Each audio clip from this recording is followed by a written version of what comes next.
Journal de l'abbé Munier, 1892, 13 janvier. Passé la soirée d'hier chez Huysmans, dans son 5e de la rue de Sèvres, près du couvent des Prémontrés. Les pièces sont toutes petites et décorées de 1000 objets d'art. C'est un grand collectionneur d'épaves. À une juive, il a acheté un ostensoir. Il a trouvé sur le quai un missel et, avenue de l'Opéra, une chasuble. De l'odilon redon au mur et dans les cartons. Cet artiste a vraiment l'imagination du cauchemar.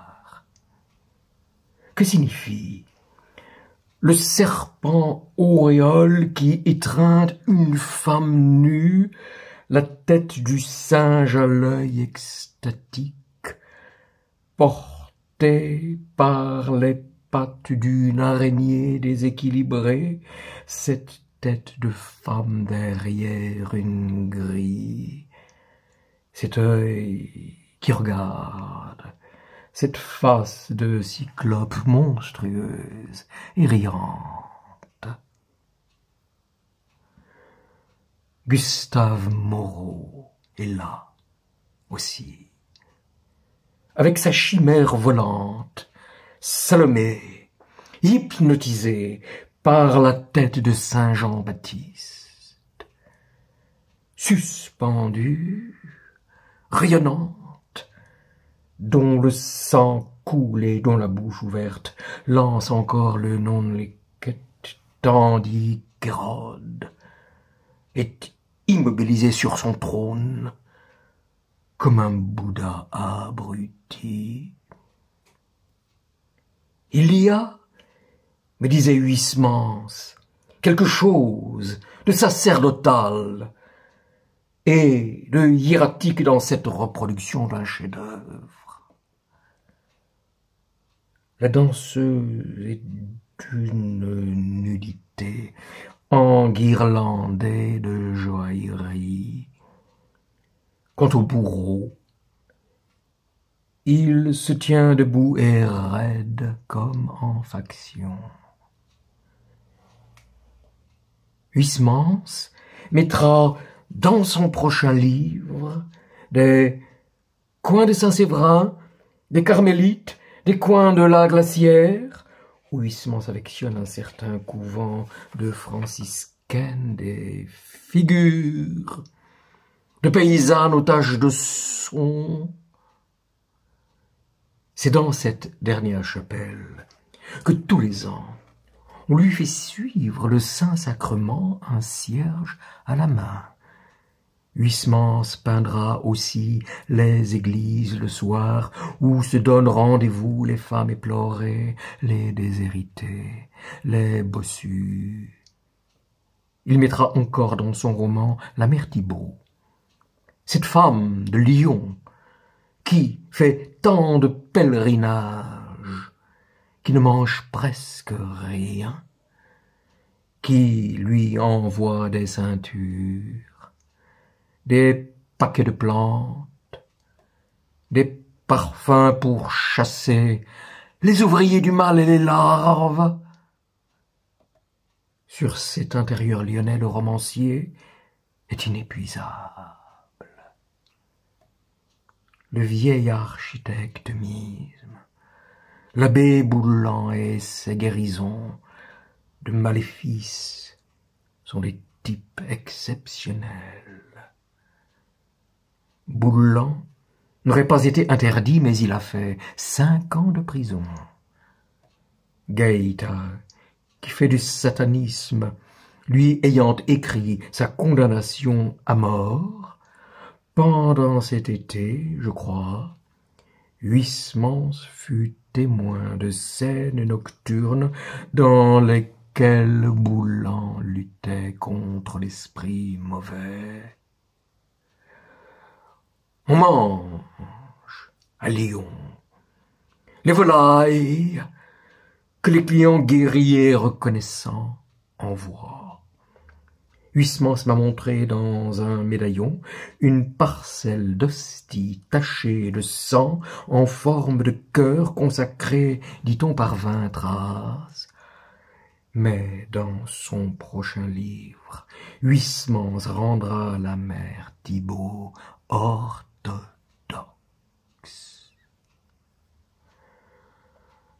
L'auteur des Sœurs Vattars a renié son passé.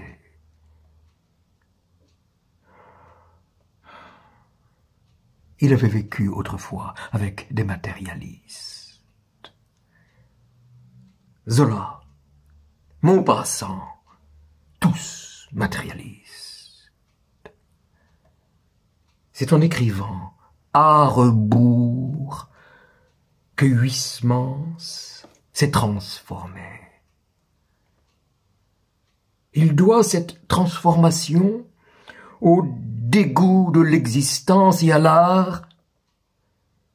Son futur roman doit se terminer par une communion. La communion lui fait peur parce qu'il ne voudrait pas retomber ensuite. Au fond du satanisme, m'a-t-il dit, il y a de la sodomie. C'est ce qui fait la force dans l'ordure. Péladan a montré du talent dans la vie suprême. Le père Alta n'est autre que l'abbé Calixte Mélinge. Une des choses qui abat la tentation de luxure, c'est la douleur. Huysmans m'a dit être fatigué par les interviews au sujet de Maupassant. Il va y mettre fin par une lettre adressée à la France, où il célébrera Sainte Thérèse au point de vue psychologique. Huysmans est en vérité un causeur charmant. Zola, m'a-t-il dit, le trouve fêlé. Flaubert était un chaste. Il trouvait que la femme était inutile. Quand il venait à Paris, il faisait une noce de matelot. 29 janvier. Hier, Huysmans m'a dit, à la sacristie, que M. de Gourmont écrivait un misérable roman dans le Mercure de France. C'est du marivaudage. C'est du marivaudage. De mauvais prêtres dans son aquarium. Il blâme le procédé qui consiste à appliquer la liturgie aux choses amoureuses. Procédé de M. Rémy de Gourmont.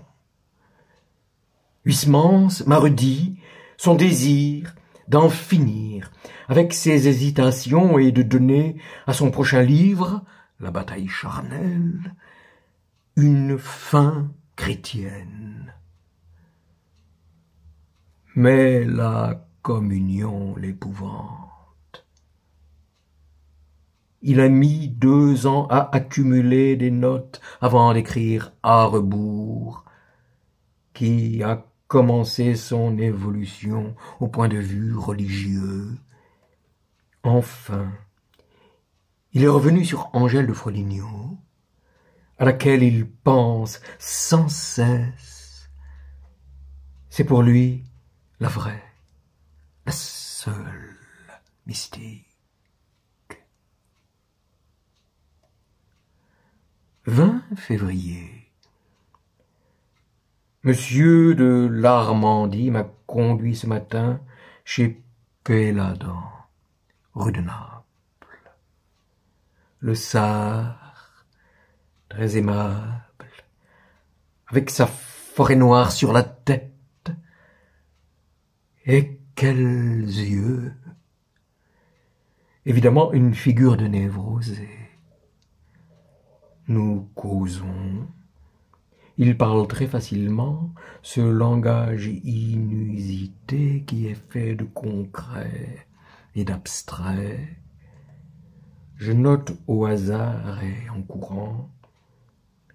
Le cantique des cantiques, c'est du Baudelaire avec des détails viveurs. L'émission nerveuse d'un être hiératique a une puissance étonnante. Un prêtre pourrait tuer à distance. Péladan a été jusqu'à me dire qu'il ne se ferait pas scrupule s'il était prêtre, chargé de la direction de l'Église, de pratiquer l'assassinat à distance sur ses ennemis. Péladan voudrait que l'Église se mît à la tête des arts. À quoi je lui répondis que cela était indifférent à l'Église, qui ne s'occupe que du salut. Son plan est un plan de voirie morale, m'a-t-il répondu. L'Église, a-t-il ajouté, y perd, car le mysticisme deviendra du wagnérisme. Péladan multiplie les mots dynamisme, de projection nerveuse, de animique. La conversation que je ne puis malheureusement pas fixer tout entière parce qu'elle tient dans des formules extraordinaires est d'une facilité rare. Comme je prenais congé et que je le félicitais des choses artistiques qui l'entourent, il m'a répondu « Je m'entoure de formes éducantes pour l'œil. » 28 février.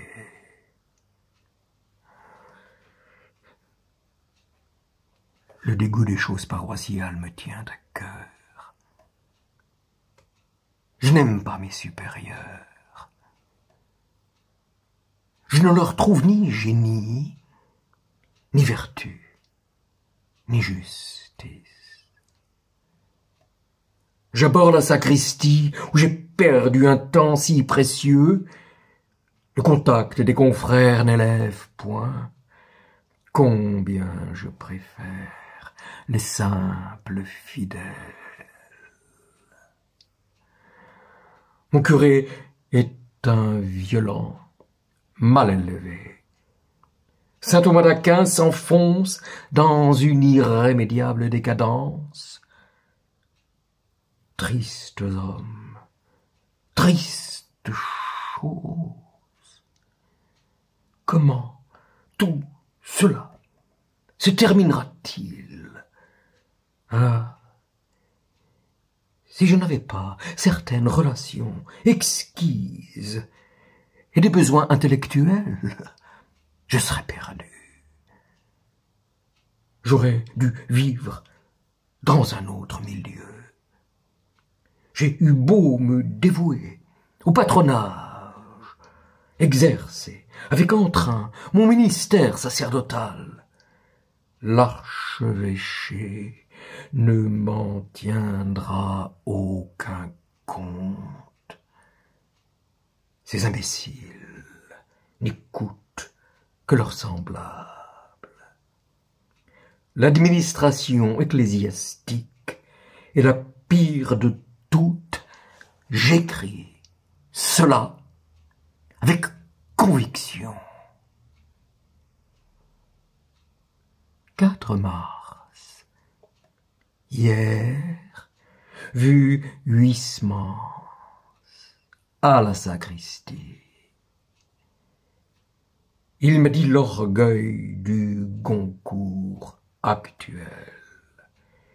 Ce dernier lui aurait dit de sa pièce Jérémie Lacerteux: c'est aussi beau que du Shakespeare. Les premiers volumes de son journal étaient intéressants. Les derniers sont des notes blanchissantes, etc. Quant à Zola, il écrit de 9 heures à midi, sans s'arrêter. C'est un charpentier. Il a les poings maçons. Un gros coloriste. Il ne connaît pas la nuance. Il dira que quelque chose est rouge, non du carmin.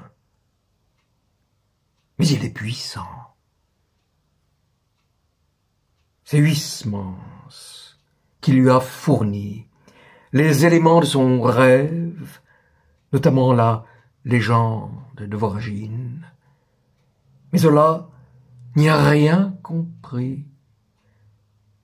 Il est entré là-dedans avec ses souliers et a fait sauter le lait. Zola ne voit que des instincts. Huysmans a également connu Flaubert, qui était un gros commis voyageur. Huysmans en revient toujours, au point de vue catholique, à Villiers et à Daurevilly. Huysmans prétend que le public ne veut pas s'ennuyer. Il cherche des choses gaies. Pour l'auteur de Là-bas, le point de vue artiste prime tout. Écrire avec art et partant se résigner à n'avoir qu'un très petit nombre de lecteurs. 6 avril. Pierre Loti, reçu à l'Académie française. Son discours a été un jeu perpétuel. Mais que ce talent me sourit. Je n'adore que la gloire littéraire, et tout le reste, pour moi, n'est rien. 22 avril. Huysmans m'a vanté les ciels distingués de la Hollande. Il a commencé son roman « La bataille charnelle ». 27 avril. Huysmans m'a redit que c'est à rebours qui marque dans sa vie une orientation nouvelle. Mais comment entouré du monde que l'on sait, a-t-il pu écrire un livre pareil? L'auteur lui-même l'ignore. À son apparition, Zola fut très étonné. Il croit que son disciple de Médan est toqué et a quelques fêlures. Huysmans a été en Normandie, au convoi de Flaubert. Il s'y est passé des fêtes regrettables. Les gens de lettres sont loin de garder toujours le sentiment de leur dignité. Huysmans s'étonne et s'afflige que Banville, se disant catholique, n'ait chanté que le paganisme. Quelle bravoure! Enfin l'entretien a roulé comme souvent sur la Salette, comparé à la Chartreuse, sur les offices religieux, sur les requiem et les de profundis. 20 mai. Vu Rémy de Gourmont dans son modeste intérieur de la rue du Bac. Sa robe de chambre est un froc de capucin. Son latin mystique est lent à paraître, faute de l'éditeur. Les exemplaires seront en papier violet évêque et rouge cardinal. On ne s'intéresse pas à la littérature aujourd'hui, me répète-t-il, une voix timide et légèrement bégayante. La littérature consiste à écrire sur du papier extravagant à l'usage de 15 maniaques. 2 juillet. Huysmans va décidément faire une retraite à la trappe. Digné. J'ai obtenu pour lui l'autorisation. Il m'a écrit là-dessus 2 lettres très précieuses. Il y va, malgré tout, comme un chien qu'on fouette, mais avec résolution. 10 août. Léon XIII, qui s'était laissé interviewer en février par un rédacteur du Petit Journal sur la question républicaine, vient de recevoir Séverine, envoyée par le Figaro, pour interroger le Saint-Père sur l'antisémitisme.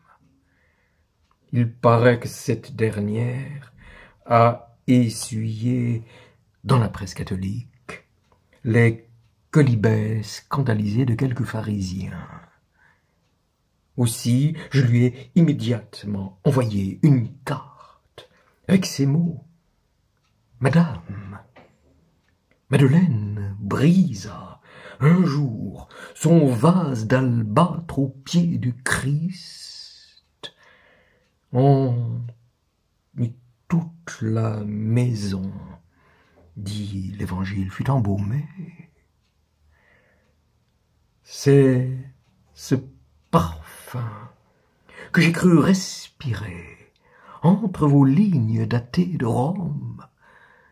Je souhaite que, comme Madeleine, aussi vous restiez insensible aux anathèmes des pharisiens. Il sera beaucoup pardonné à celle qui a beaucoup aimé les humbles et les petits.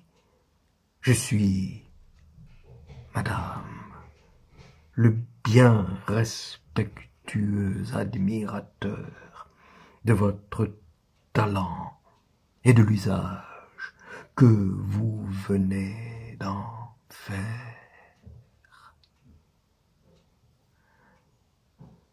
17 août. Hier soir, Huysmans m'a conté sur son balcon, entre 2 verres de bière, ses impressions sur la trappe. Il est ravi des convers. Les visions obscènes et les scrupules l'ont assailli. Il a communié 2 fois. Les influences diaboliques ont été telles qu'il a eu l'idée du suicide. Le père qui l'a confessé m'a exprimé aucun étonnement. Je ne sais plus quel trappiste lui ayant avoué qu'on était au couvent obsédé de tentations lubriques, Huysmans lui a dit « Oh, on n'a donc pas la paix même dans les monastères ?»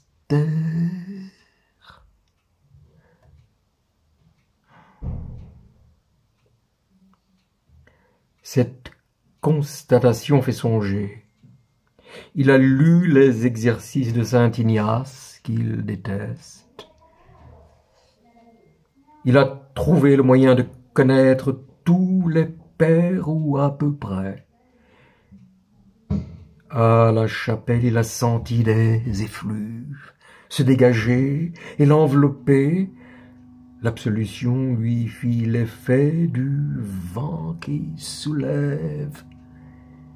La communion lui a produit moins d'impression. Il est désolé de communier pour sa propre utilité au lieu de communier pour Dieu. Et comme je lui disais d'écrire tout ce qu'il a ressenti, il m'a répété. C'est très difficile.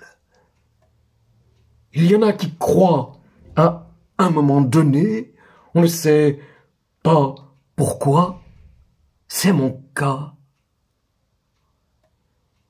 Il n'y a donc eu pour Huysmans ni coup de foudre, ni autre chose. Quand il s'est réveillé, à son retour, dans l'hôtel Jeanne d'Arc de Reims, il a éprouvé un vrai désenchantement. Je dois me faire maintenant une petite religion, n'est-ce pas? Ça, m'a dit Huysmans. Ce romancier, à force de lire les mystiques, s'est fait une âme à leur image et ressemblance. Il m'a reparlé encore de sainte Thérèse, de sainte Lidwine. C'est de chez Zola qu'est partie la nouvelle, communiquée ensuite aux journaux, sur l'entrée de Huysmans à la Trappe. Zola a dit « Huysmans est un toqué », car il considère la mysticité comme une fêlure. 21 août. Zola est parti pour Lourdes, mêlé aux pèlerins. Il veut se documenter et écrire ensuite un roman religieux. 2 septembre. Huysmans est venu hier soir à la sacristie. Il m'a raconté de nouveau sa confession à la Trappe, ses obsessions démoniaques. Il ne parle que de démons. Il m'a défini les exercices spirituels de saint Ignace. Une mécanique en acier de Birmingham.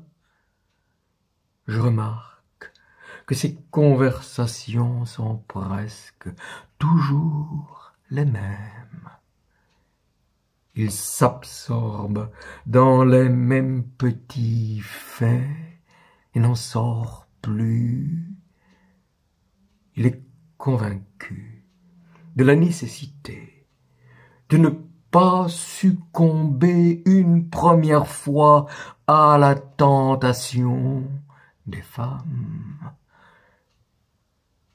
car une seule rechute vous engage dans une série de fautes. 9 octobre.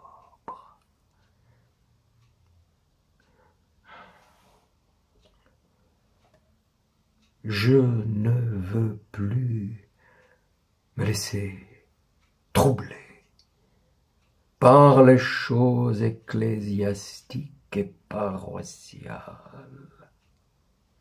Je lirai, je me soignerai, j'aimerai ma mère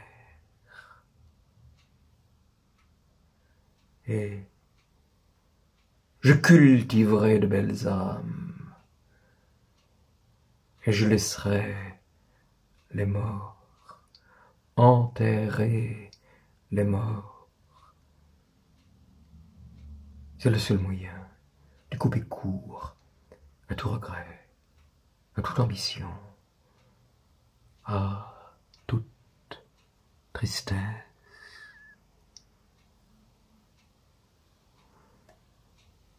Dans l'état d'âme où je suis, tous les honneurs de ma profession ne vaudraient pas la peine que je me donnerais pour les atteindre.